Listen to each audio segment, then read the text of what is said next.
Now to the latest on a News4JAX I-Team investigation. Senator Marco Rubio is demanding answers from the U.S. Attorney General and the Secretary of Homeland Security about flights carrying migrants into Jacksonville. Rubio just sent a letter to both of them. The I-Team has uncovered state records which claim that 78 flights with migrants have landed at Jacksonville International Airport, though it's unclear what's next for the passengers or where their final destination is.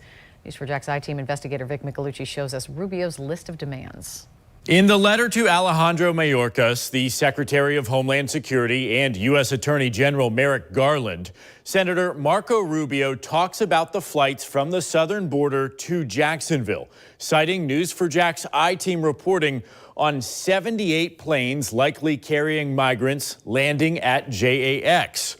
The lawmaker telling us this. I think it's an outrage that in the secrecy and darkness of night, without revealing it to anybody, the Biden administration has now undertaken what appears to be over 70 charter flights to drop off illegal immigrants in Jacksonville, Florida. In his letter, he tells the Attorney General and Homeland Security Secretary the state, local law enforcement, and those elected to represent Floridians deserve to know what the federal government is doing, especially when it is a matter of public safety.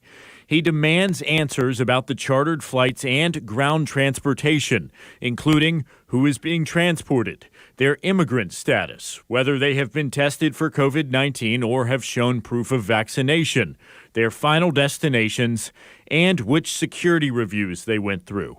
The Republican senator who's running for re-election tells News4JAX he's frustrated about the Biden administration's lack of transparency, and he wants to know what's next for the immigrants while in American custody. It's unreal, and I think people are outraged. These people are completely out of control. The I-Team obtained records from the Florida Department of Law Enforcement showing flights coming from the southern border states like California, Arizona, and Texas. The state noted one plane had as many as 180 passengers, though the number on board most flights is not known. Democratic Congressman Al Lawson has a different take, telling the I-Team the flights are carrying unaccompanied minors, saying they're morally right.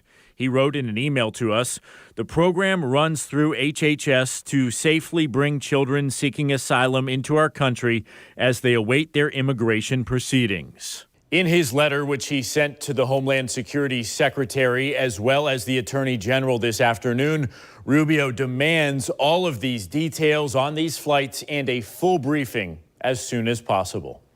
Vic Micolucci, Channel 4, the local station.